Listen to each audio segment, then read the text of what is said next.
Olá, bem-vindo, bem-vinda ao canal que rola na Geronto, como sempre, trazendo assuntos atuais que envolvem a gerontologia, a velhice, o envelhecimento, o processo do envelhecimento no mundo, e assim este canal cumpre a sua missão de discutir assuntos atuais da velhice e da gerontologia. Hoje, Marília Berzin, Sérgio Pascoal e Carlos Lima. Ieda não está conosco hoje, porque tem um compromisso neste horário que nós estamos gravando, e nós seguimos com o canal. E eu já passo em seguida para apresentar a nossa convidada de hoje, que é uma pessoa muito especial para nós, muito querida, é o Denise Massaferro. Denise, além de todas as coisas que ela fez, e faz e trabalha, ela graduou-se inicialmente em administração, né, de empresas pela Faculdade de Economia e Administração da USP, aqui em São Paulo. Fez mestrado em gerontologia na PUC, onde eu, Carlos, fizemos também. E depois nós nos encontramos no OLHE, Observatório da Longevidade Humana e Envelhecimento, onde eu, Carlos e Sérgio fazemos parte, e Denise também é membro do nosso observatório, colabora conosco, fez parte da diretoria durante alguns anos. Ela tem uma empresa onde ela é sócia que se chama Angatu IDH, uma empresa de consultoria no mundo do trabalho, no mundo da preparação para a aposentadoria, uma pessoa super comprometida com o tema, é coautora do livro Longevidade, os desafios e as oportunidades de se reinventar.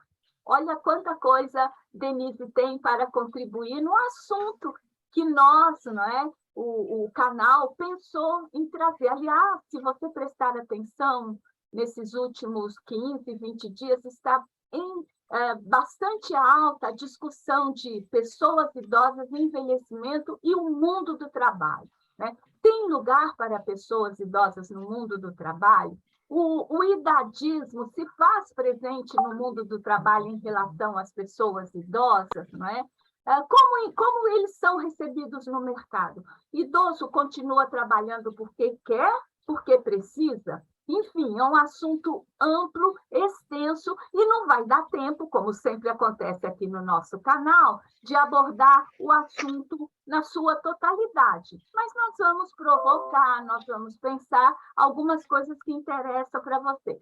Então, primeiramente, eu queria pedir a Denise que desse um oi, né? A gente está falando com a pessoa, pode ser de manhã, de tarde, de noite, mas, Denise, dê a sua saudação, que logo em seguida eu já vou fazer uma pergunta para você. Então, oi, eu gostaria primeiro de agradecer o convite. Para mim é um prazer gigantesco estar, né, entre amigos, mas também entre pessoas que eu respeito tanto na área do envelhecimento.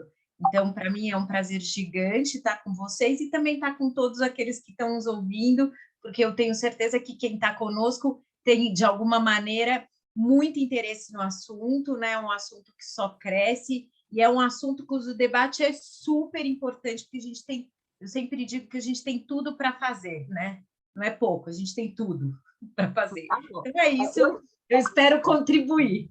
Eu não tenho dúvida que você vai contribuir. Queria ressaltar que ela já participou do canal que rola na Geronto, talvez um ano, não tenho a precisão de quanto tempo foi, mas é a segunda vez que você vem aqui e já é sócia do nosso canal. Para começar a nossa conversa, nós estamos hoje aqui, eu, Carlos e Sérgio, e a Ieda, que não está. E é muito interessante que todos nós, e vocês já sabem disso, somos maiores de 60 anos, portanto, todos nós aqui somos idosos, não é? Todos nós, os quatro, continuamos trabalhando. Porém, quem é registrado, tem emprego certo, é a Ieda, que é uma funcionária pública, ela trabalha na universidade, na USP, e ela continua com este emprego, mas nós quatro continuamos a trabalhar. Aí, Denise, para a gente situar o nosso ouvinte, quem nos acompanha, afinal, existe alguma diferença entre trabalho e emprego? Essas duas palavras são sinônimos. Quando eu falo que eu estou empregada, eu estou dizendo que eu estou trabalhando, ou quando eu estou trabalhando eu sou empregada? Mudou este mundo? Explica para nós, para começo de conversa.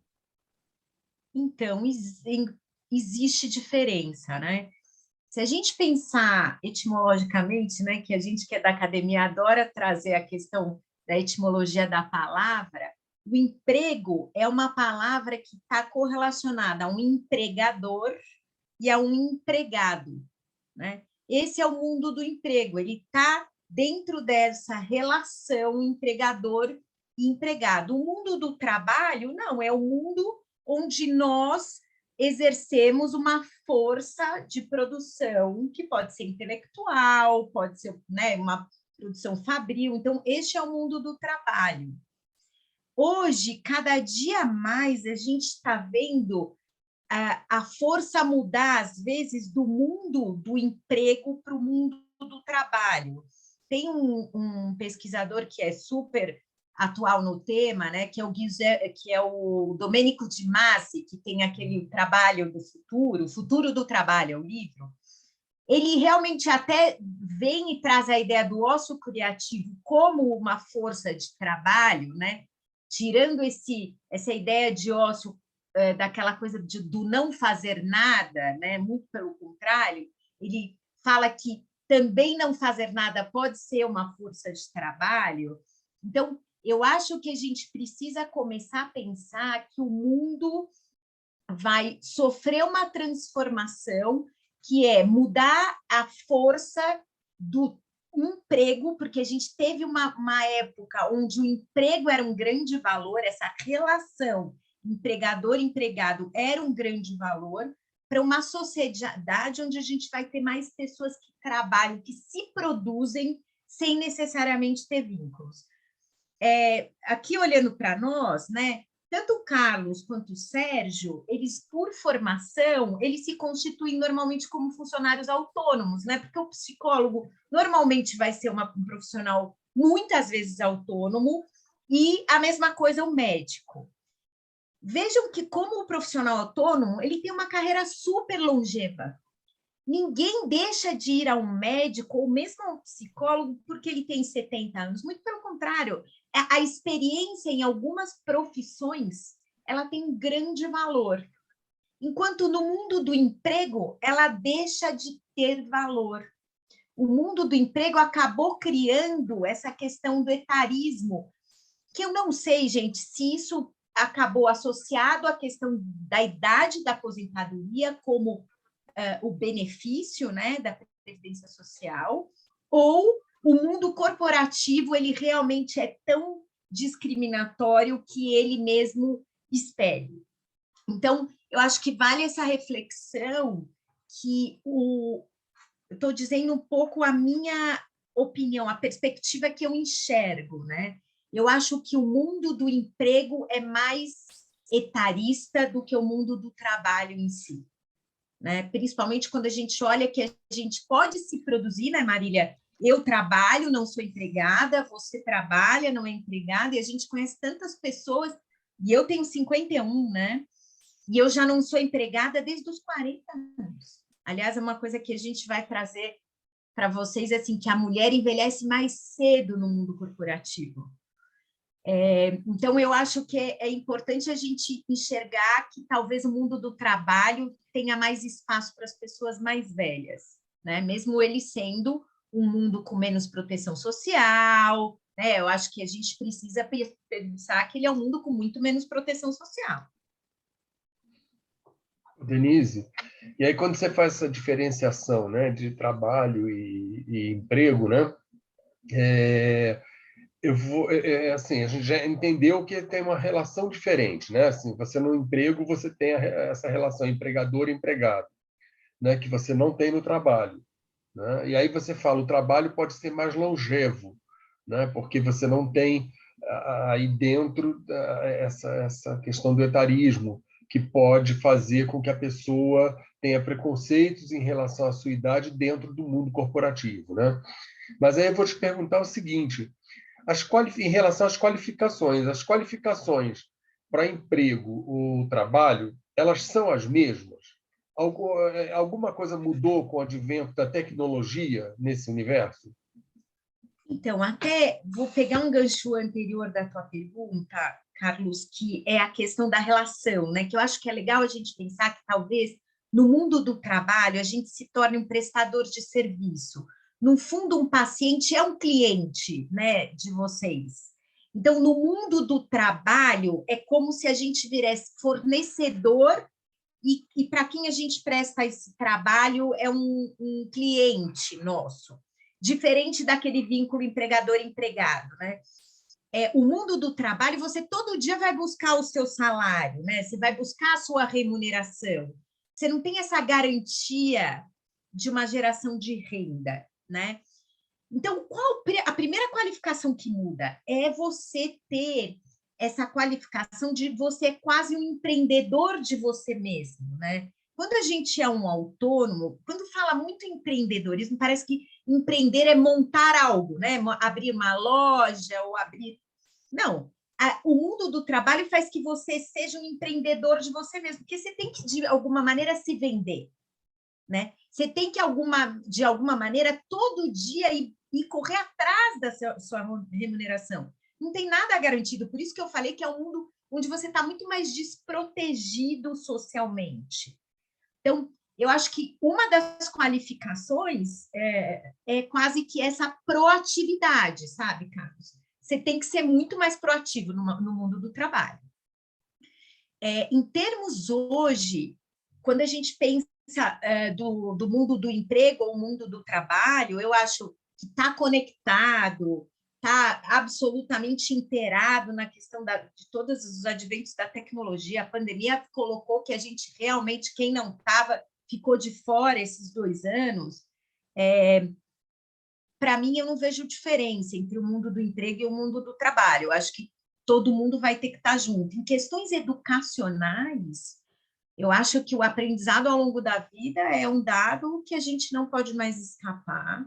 Ninguém, o jovem hoje, que entrar na faculdade e achar que ele está fazendo o curso da carreira da vida dele, está totalmente enganado, né? Um monte de pesquisa mostra que a gente vai trocar de profissão mais de uma, que os jovens, provavelmente, mais de uma vez na vida com absoluta certeza, né?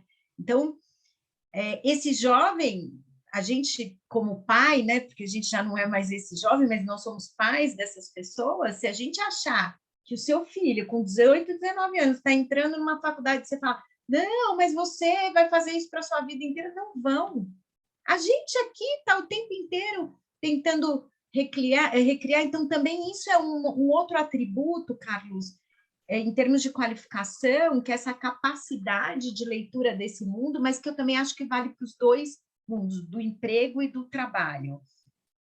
Agora, vem uma coisa que eu acho que é uma coisa importante que todos nós vamos ter, que todos nós vamos migrar o tempo inteiro, do mundo do trabalho para o emprego, do emprego para o trabalho, sabe?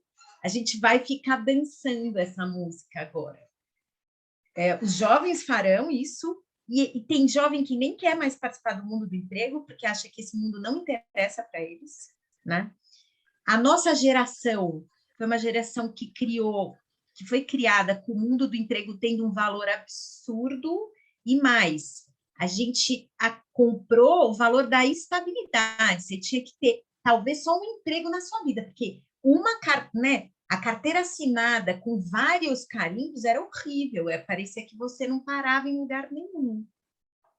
Né? Então, isso também já mudou, isso já é uma qualificação que não tem valor, né, para você ver a estabilidade. Hoje não tem valor, você tem que ter transitado em várias coisas na sua vida.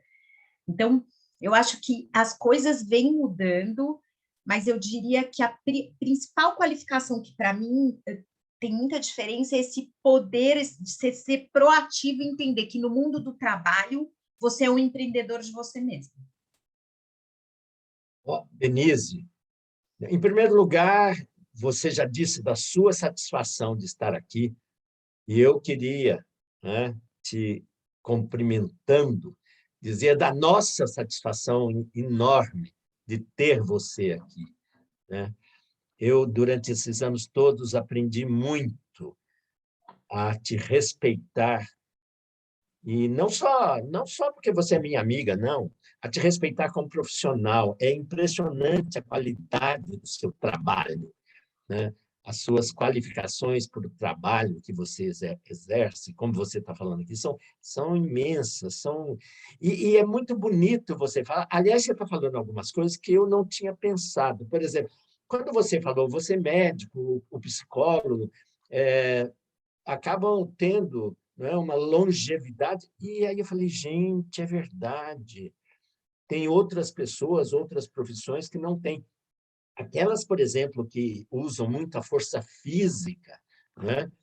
E a força física vai se exaurindo no decorrer do tempo, essas pessoas, então, têm um tempo para parar de trabalhar e, portanto, sair do emprego muito rápido. Nossa, Denise, muito legal. Mas até pensando nisso, e você já falou até do etarismo, etc., a gente está vivendo agora, acabou ontem, eu acho, o Maturifest, e no Maturifest, que foi encontro para discutir maturidade, e maturidade aí não é só velhice, né? Eu acho que o foco maior é 50 a mais. No Maturifest foi colocada uma pesquisa, exatamente, 50 a mais, é isso mesmo. Foi colocada uma pesquisa por que essas pessoas com 50 anos ou mais não são mais consideradas uma força de trabalho, né? Então, portanto, começam a ser descartadas num país que está envelhecendo numa rapidez enorme. Quer dizer, daqui a pouco todo mundo vai ser envelhecido, a maioria vai estar nos 50 ou mais, e para essas pessoas não vão ser mais força de trabalho para um país que não pode, inclusive, descartar essas pessoas. Burro do país que descarta essas pessoas que têm mais experiência e não dão oportunidade.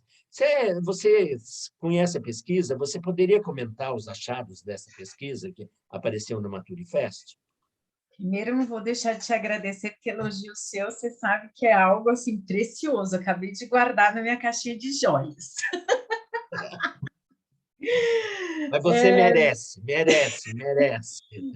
Olha que interessante, eu curto discutir isso com vocês, porque é um grupo que eu acho que vale a gente pensar. Olha só, gente, a pergunta da pesquisa era por que a força de trabalho 50 a mais? Daí, quando eles foram fazer a pesquisa, agora eu vou botar meu óculos para a gente pensar, sabe quem eles foram ouvir? Empresas.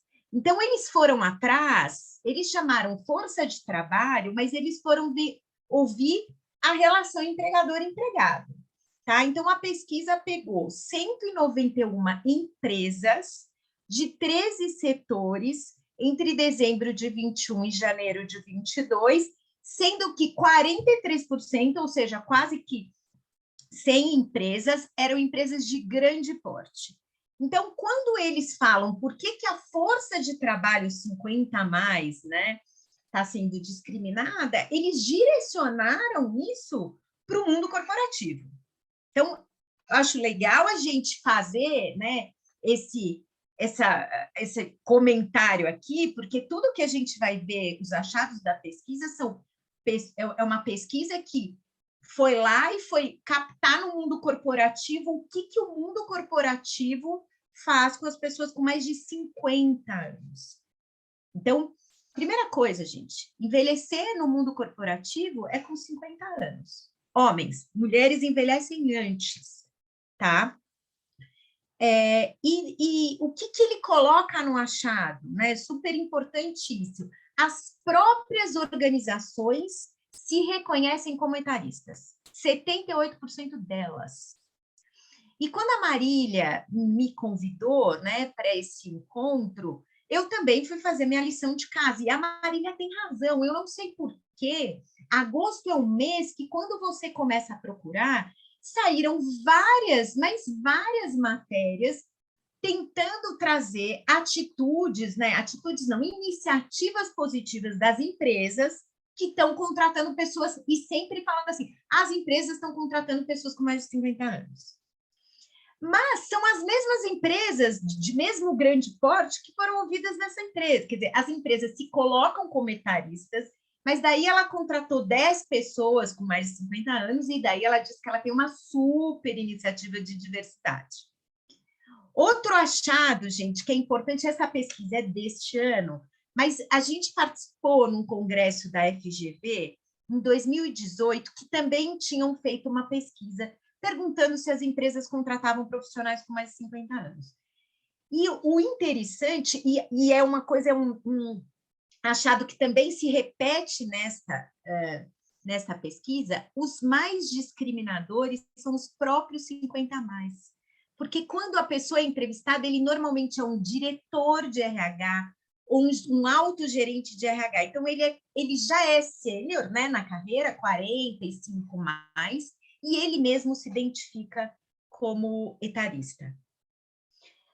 E daí vem, né, o que eu acho muito legal para a gente pesquisar e para a gente entrelaçar as coisas, né? O mundo não está sozinho, né? A gente é um emaranhado, como dizem, de fios desencapados, o Brasil somente agora, cada dia mais.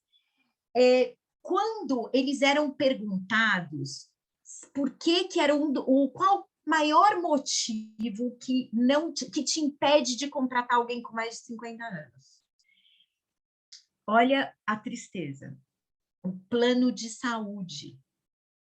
Por quê? Porque o plano de saúde corporativo, ele é um plano de saúde que vê o sinistro da carteira como um todo, certo?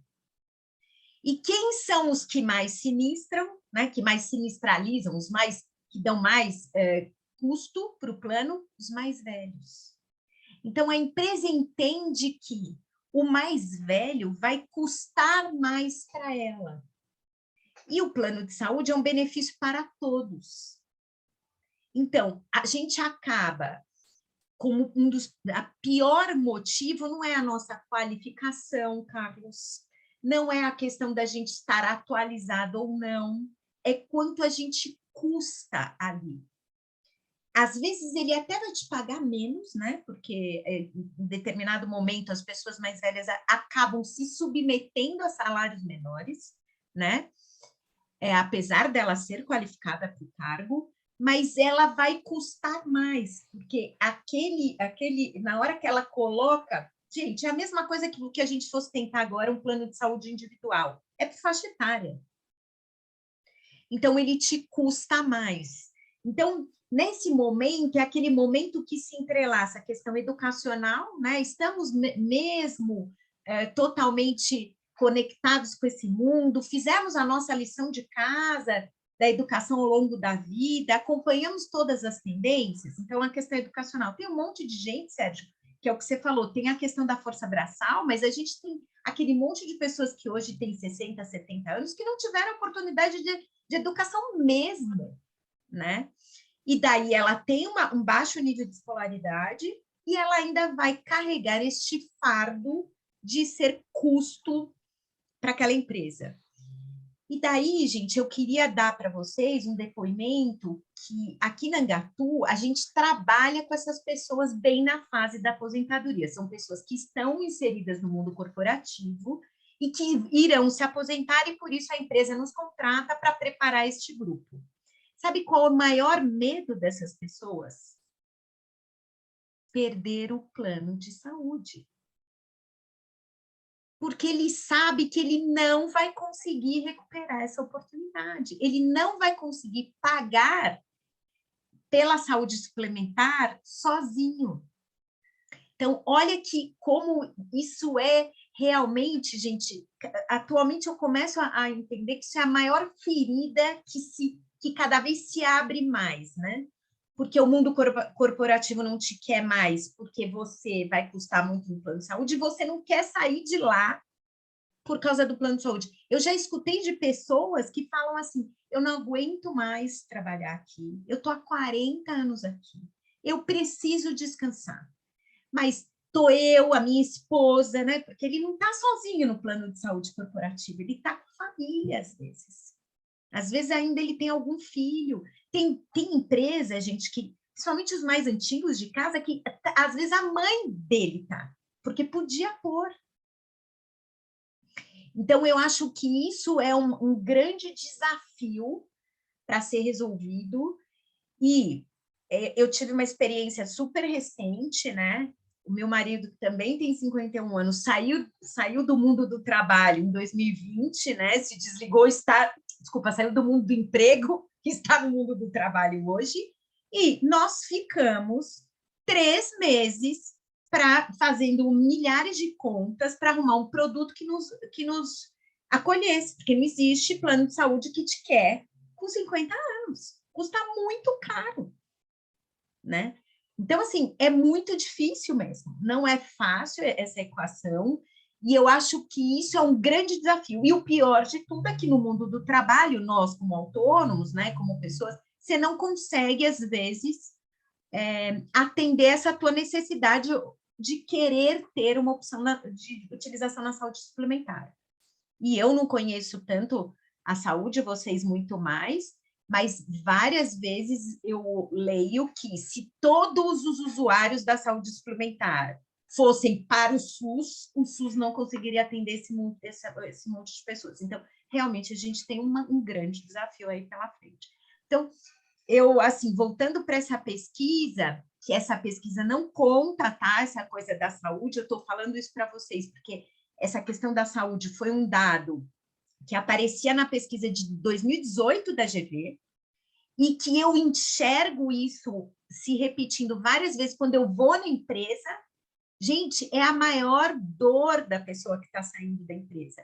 Eu já escutei assim, fiquei aqui 40 anos, dei toda a minha saúde para essa empresa, quase não usei esse plano, porque não tinha nem tempo de ir ao médico, e agora eles vão me tirar. Eles vão me tirar o plano de saúde. Nossa, Denise, você sabe que, para mim, é uma descoberta o que você está falando, né? Olha, eu vou até fazer um comentário. Carlos e Marília, me perdoem, mas eu vou fazer um comentário. Porque uma das coisas que, na minha cabeça, as empresas deixavam de contratar, né, os 50 a mais, era mais por conta do salário, né? Eu achava, o salário é grande comparativamente com quem está iniciando, por conta da experiência da pessoa. Então, é por isso que se dá valor e se prefere uma pessoa mais jovem. Mas agora você está me colocando algo que tem muito a ver e faz muito sentido e é muito mais importante, de fato. Pesa mais para a empresa o plano de saúde. Muito interessante. O que eu ia até te perguntar, ia fazer, era o seguinte, que também os jovens, muitas vezes, são discriminados. E aí fazendo a comparação com os 50 a mais, os idosos, né? Os jovens, em geral, principalmente lá no começo, eles são discriminados, não tem experiência, né? Então, não vai. A menos que o cara entre para fazer aqueles programas de treinamento, aí ele já acende, mais naturalmente. Mas, enfim, muitas vezes o jovem sofre um etarismo aqui por conta da falta de experiência. E os idosos têm muita experiência. Eu falei, mas e daí? Né? Como é que é? Agora eu estou entendendo. Eu imaginava que era o salário e não. Pelo que você está colocando, uma questão super importante e que hoje realmente é o que mais impacta, por exemplo, dos aposentados, é o plano de saúde, não tem dúvida.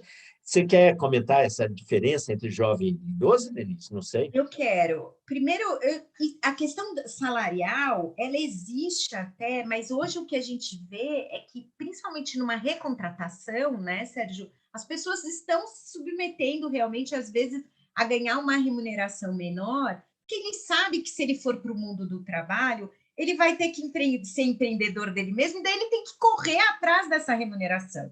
Então, assim, a pessoa até acaba topando essa questão da remuneração. Agora, o plano de saúde não dá, né, gente? Ele é um benefício que, na hora que ele entrar, ele está na carteira, né? E, historicamente, a gente tem que lembrar que a saúde, ela trabalha com essa ideia do sinistro, né? Ela vai lá, pega o grupo, ela estuda aquele grupo e não adianta, né? Qualquer plano de saúde vai olhar para os mais idosos como aqueles que mais tendem a custar mais. Então, é muito importante, eu acho, a gente pensar que, primeiro assim, a saúde suplementar, ela vai, quer queira ou quer não, ela vai sofrer uma reformulação, porque realmente o modelo que a gente tem no Brasil está cada dia mais esgarçado, né? Qual é o modelo? Talvez seja esse modelo da coparticipação, que seja o modelo que tenda a vingar no futuro. E daí, gente, eu começo a pensar que talvez no modelo da coparticipação, para você entrar de novo no mundo do trabalho, Sérgio, seja imposta essa regra de você coparticipar, talvez numa percentual maior só porque você é mais velho, né? O que vai ser Mas, de novo nós vamos pagar o imposto pela essa idade, né? O imposto de entrada. Às vezes você vai ter que ganhar menos e ainda pagar mais no plano de saúde. Mas talvez seja uma saída, porque quando você vai para o mundo do trabalho, e se você quiser ter o seu próprio plano, não tem jeito, é dificílimo você encontrar esse produto. Tanto é que para os 60 a mais só tem a Prevent, né? Para o jovem, a questão da experiência pesa mesmo, gente. Porque a empresa sofre hoje, principalmente, porque o que as empresas foram fazendo? Foram tirando os mais velhos. Vamos tirar que não vai fazer falta, vamos tirar que não vai fazer falta e está fazendo falta. É lógico que esse conhecimento tem um valor gigantesco. Então, você tem empresa que... primeiro é o seguinte, né? O cara mais velho, ele tem... Até na pesquisa fala isso. Sabe, nós aqui, a gente está hoje vivendo a inflação de novo, só que a gente já viveu a inflação, né? A gente sabe o que é inflação. A gente lembra o que era, lembra, gente? Ir para o posto de gasolina de sexta-feira, aquela fila enorme, porque no dia seguinte a gasolina ia custar muito mais caro, né? A gente já viveu várias experiências. E o mais novo não. Então, isso para a empresa tem um valor enorme, só que ela jogou fora. Quando ela jogou muita gente fora, ela perdeu essa história. Então, hoje, várias empresas percebem que ficou essa vala, né? Esse gap de história. Daí ela precisa recontratar, e daí vem algumas dificuldades, que são essas dificuldades de você talvez não conseguir recontratar o cara com a experiência que você gostaria, mas também conectado com o conhecimento que você quer ter agora, porque também tem gente que parou, literalmente, né? Não se atualizou. Eu acho que isso é uma responsabilidade que a gente precisa reconhecer, que é nossa, a gente não pode parar de se atualizar, seja do mundo do emprego ou do trabalho, é o que eu falei para o Carlos, né? Isso é uma qualificação que a gente tem que ter, mas a gente vem com esse peso de ter esse custo na saúde que é realmente mais alto, e você, né, Sérgio, como médico e como, né, uma pessoa que eu sei que conhece muito da saúde pública, a gente perceber que isso também é um desafio aí que a gente vai ter que equacionar, que é como que a gente pode, né, aqueles que podiam, que vocês percebem que quando ele sai desse mundo corporativo, ele fala assim, aliás, eu já até discuti isso uma vez, eu estava num município super pequenininho, e o cara com essa coisa do plano de saúde, era aquelas cidades que só tem Unimed, sabe? Era o único saúde suplementar que tinha. Eu falei, você já foi numa UBS daqui? Porque normalmente esses municípios menores, o SUS atende super bem, mas ele morre de medo. Também eu acho que vem isso, sabe, esse preconceito da saúde pública. Ele tem medo, ele nunca nem usou. Enfim, a gente tem muita coisa aí para pensar juntos, para poder, talvez, reinserir essas pessoas, porque, sabe, todo mundo quer às vezes, mas existem aí pontos nebulosos, né? Denise, você está dizendo aí algumas questões, né, que dificultam, né, essa inserção da pessoa mais idosa no mercado de trabalho, né? Essa questão econômica, por exemplo, é uma delas, né? E pelo que você está dizendo, é a mais importante, né? Agora, a gente tem várias pesquisas que mostram que a questão etária já vem sendo incluída nessas bandeiras de diversidade das grandes empresas, né? Então, já se tem pensado nisso. Agora, a gente tem, ao mesmo tempo, que questões de gênero e raça ainda não foram totalmente resolvidas, né? Então, diante disso, a gente pode afirmar que mulheres idosas e negras serão, mais uma vez, as mais atingidas? Com certeza, né? Com certeza absoluta. Porque daí você vem com a mulher idosa que ela acabou sofrendo essa baixa qualificação, porque ela sempre foi, vou usar essa palavra, ela sempre teve margeada, né, do mundo do emprego, principalmente quando a gente pensa em qualificações maiores. Daí você vem com a questão, né, das mulheres negras que normalmente, né, tiveram as questões de baixa escolaridade, quer dizer, sofreram vários processos discriminatórios, e aí, quando ela é idosa, muito difícil você botar para correr atrás de tudo que aconteceu. Mas no mundo corporativo, Carlos, a mulher que conseguiu, né, aquela que conseguiu alçar posições de comando, ela se considera velha com 40 anos. Tem uma professora da GV, ela chama Vanessa Ceperos, que em 2018 ela foi estudar a aposentadoria de mulheres executivas. E olha que interessante, gente. Essa professora, ela, quando foi propor a tese de doutorado dela, ela ia estudar a aposentadoria de mulheres executivas, então ela traçou lá, obviamente, mulheres que tivessem mais de 60 anos, né? E a primeira pergunta da pesquisa era: com quantos anos você se sentiu velha para o trabalho, né? Com quantos anos você se sentiu velha no trabalho, no emprego? E elas falavam 40.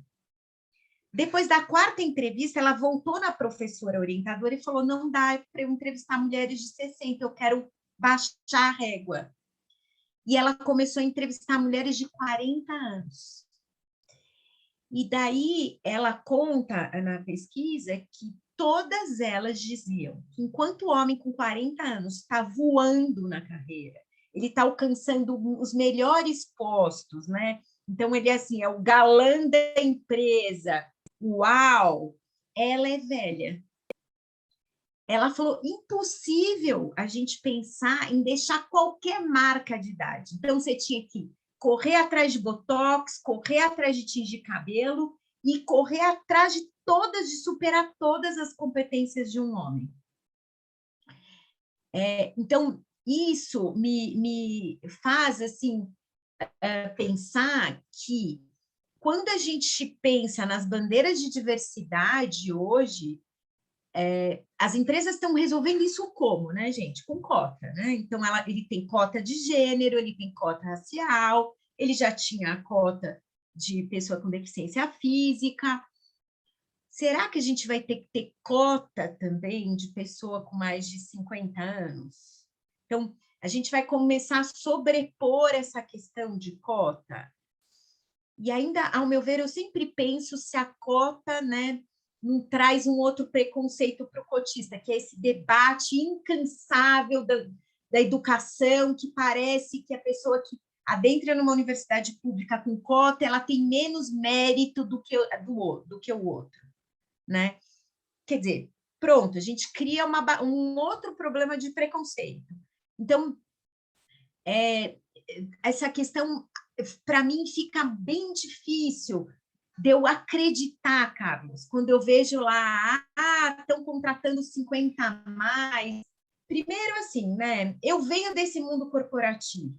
Então, assim, tem muito marketing, né? Porque quando você lê o tanto de matéria, né, Marília, que a gente viu lá, publicada no Estado, está contratando gente com 50 anos. No televendas, porque ele atende o público, porque ele é uma marca que vende coisas para pessoas idosas, então ele botou no telemarketing pessoas idosas.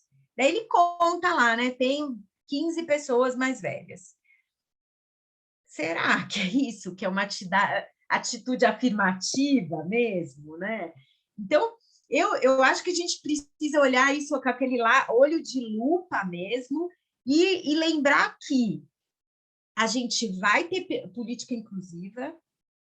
Eu venho a crer que vai chegar um momento que vai acabar tendo ter cota, talvez, eu não sei, Mas, de novo, a gente vai correr nessa cilada aí do preconceito de, pô, essa pessoa tinha mérito para aquele cara, porque daí você vai ter pessoas extremamente qualificadas, viu, Sérgio? Porque a gente tem gente extremamente qualificada, com um monte de skill, né, de habilidade, de experiência. Sabe-se lá como eles vão resolver o problema do plano de saúde, né? Talvez você vai participar mais, porque você tem mais idade, e ainda você vai ser cotista. Triste, né? Nossa, viram? Quanta coisa bacana a gente já conversou nessa conversa, não é? Oficial do canal Que Rola na Geronto, falando sobre emprego, trabalho, lugar para as pessoas idosas. E nós já estamos chegando ao fim dessa nossa conversa, dessa nossa reflexão, desse nosso encontro.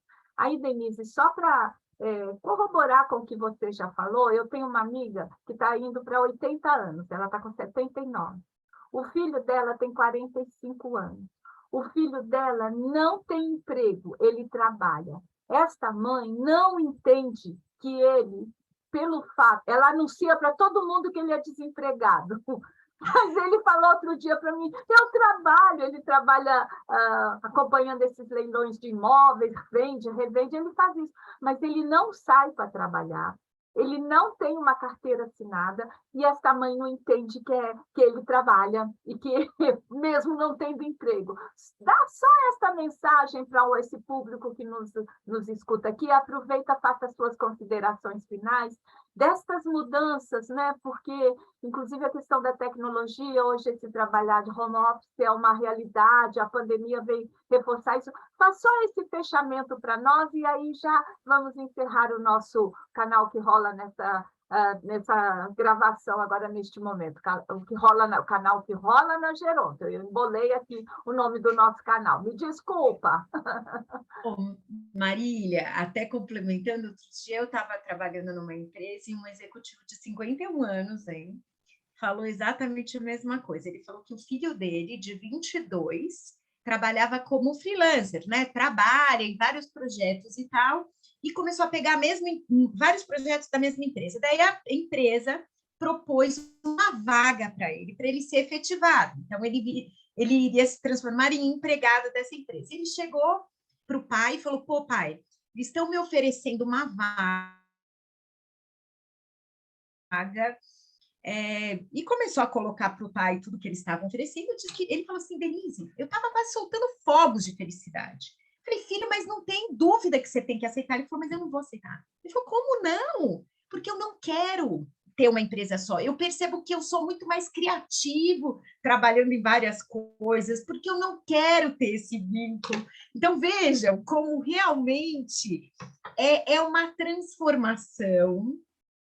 Mas a gente, né, essa tua amiga mais velha, e eu acho que nós ainda, você vê, ele tem 50 anos, a gente ainda está muito mais habituado a dar valor para o mundo do emprego, e a gente se sente não trabalhando quando a gente está fora dele. E o próximo desafio, gente, eu não tenho dúvida, vai ser o desafio que é provocado pelo Domênico Di Masi, que é a gente se sentir trabalhando aqui, discutindo no Que Rola com o Geronto, é a gente se sentir trabalhando, produzindo ideias, é a gente se sentir trabalhando, lendo um livro, né? É a gente se sentir trabalhando em outras situações, né? O Domênico coloca muito isso, né? Que no mundo romano, trabalho era o escravo que fazia. O Sócrates, ele não se colocava, né? Aquela coisa mais de braçal não era para as pessoas mais intelectuais, apesar de existir um trabalho de produção intelectual ali. Então, esse vai ser o nosso próximo desafio, porque a gente acha que quem pensa, lê um livro, está aqui nós quatro conversando, a gente não está trabalhando. Como não? Então, isso que eu queria comentar, Marília, eu acho que isso é uma mudança de mentalidade, né? É mais um dos desafios que a gente quer, que nós que fazemos parte dos mais velhos vai ter que superar. Esse desafio é necessário para a gente se manter trabalhando, produzindo, porque o mundo está mudando e ele já está exigindo de nós essa mudança. né, Marília? Quantas vezes a gente não se apresenta e fala, gente, olha, eu trabalho em tanta coisa. E é isso, a gente vai trabalhar em muita coisa. Tudo simultaneamente. Isso que é o pior de tudo. E outro, olha que legal, é poder trabalhar e falar assim, não estou ganhando nada financeiramente. Mas a gente está ganhando aqui conhecimento, né? Troca com todos vocês que estão nos ouvindo. Isso também é ganho, né? É poder enxergar no ganho não capitalista. Eu acho que também é outra coisa que esse mundo do trabalho vai propor para a gente como desafio. Então, pensando nas considerações finais, eu acho que a gente tem que se manter dentro dessa vida aí conectado. A educação é fundamental. Procurem abrir o leque de oportunidades de vocês, aprendendo, né? Se precisar voltar para a educação formal, eu digo faculdade, cursos técnicos, façam, dá tempo, né? A gente que gosta na gerontologia de usar a palavra velho, né? A gente não vai estar velho mais para nada, né? Porque a gente vai poder entender que momento da vida que a gente está e se isso faz sentido, que busque, que vá atrás. E vamos aqui, né? Vocês não empreenderam o que rola na Geronte? Gente, esse canal é o empreendedorismo, né? Vocês foram lá e arrumaram outro trabalho para vocês, com certeza absoluta. E eu conheço todos e sei que todos trabalham bem. Então é isso, né? Procurar outras coisas que a gente façam conexão e que sejam trabalhos para nós.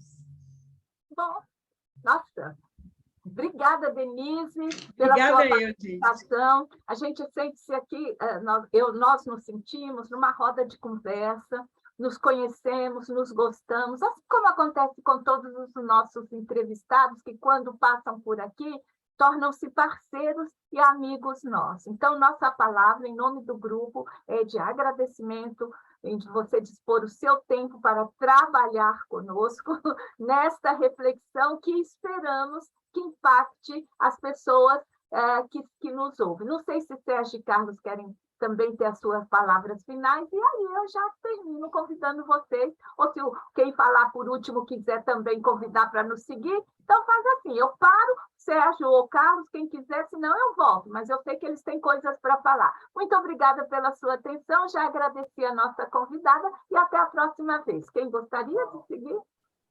Denise. Quero agradecer a Denise. Desculpe, Sérgio, pode ir. Pode falar, Carlos. Trabalhe. Tá bom. O Carlos está resfriado hoje. Vocês desculpem se de vez em quando ele estava fazendo aquilo, mas ele está bastante resfriado e está fazendo um esforço de estar aqui conosco. Mas estou trabalhando. Boa. Denise, obrigado por estar aqui. Fico muito feliz de ter você com a gente. E aprendi muito com esse programa de hoje. E interessante a gente pensar, né, nesse novo universo que a gente tem aí pela frente, de repensar essas questões do trabalho, essas questões de emprego, né? E pensar nas possibilidades que uma pessoa com 60 anos e mais ela tem ainda pela vida. Se a gente pensar na longevidade, né? Que uma pessoa com 60 anos ainda tem muitos anos pela frente de vida, pela expectativa de vida que a gente tem hoje no país, quanta coisa dá para fazer, né? Então, que possa repensar nisso. Obrigado por estar aqui com a gente. Obrigada, eu. Denise, foi ótimo, realmente, como o Carlos falou, né? Excelente, aprendi muito também. Eu queria te agradecer.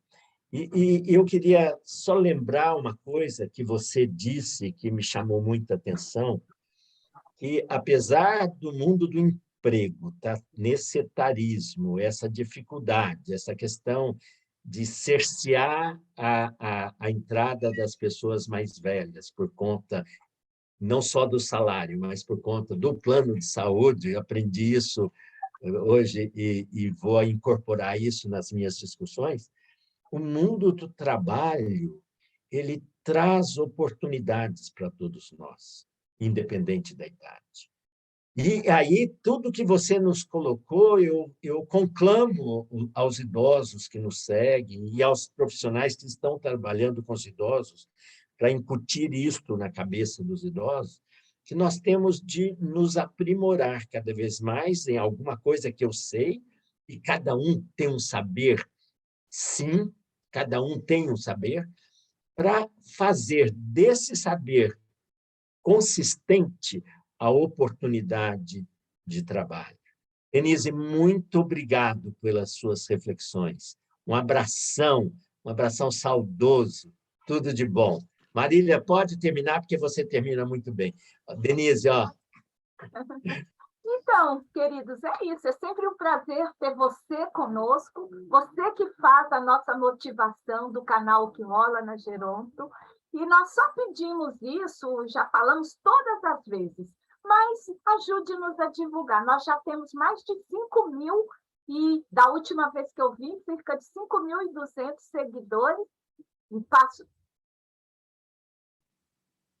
Sérgio, 5.400. 5.400, Má. Isso, 5.400, e com este programa nós já vamos quase chegar a 6.000 pessoas, hein? Esse é o nosso compromisso, seguidores. Já estamos indo para o nosso 3º ano de vida, agora em janeiro do próximo ano, e você que faz a gente acontecer. Muito obrigada, até a próxima. Bye, bye.